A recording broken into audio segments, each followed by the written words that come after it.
ఎవరెవరైతే రాజేష్ పోలీస్ కస్టడీకి lockup death కారకులో వాళ్ళు కానిస్టేబుల్ అయినా ఎస్ఐ అయినా సిఐ అయినా అందరి మీద కేసు నమోదు చేయాల్సిందే, అందరినీ సస్పెండ్ చేయాల్సిందే, అరెస్ట్ చేయాల్సిందే. ఇది మా డిమాండ్. ఈ విషయంలో మా రెడ్ల ప్రభుత్వం ఉన్నది కదా. ముఖ్యమంత్రి ఎవరు? రెడ్డి. హోంశాఖ చూస్తున్నది ఎవరు? రెడ్డి. డీజీపీ ఎవరు? రెడ్డి.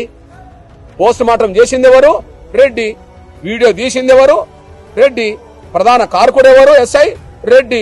అక్కడ ఎమ్మెల్యే ఎవరు? రెడ్డి. అంటే మీరు మనుషుల్ని చంపుకుంటూ మీరు కాపాడుకుంటారా?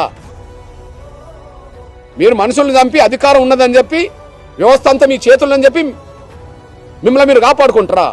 అంటే ఎల్లకాలం మేము బలి కావాల్సిందేనా? ఇది మేము అంగీకరించే ప్రసక్తే లేదు.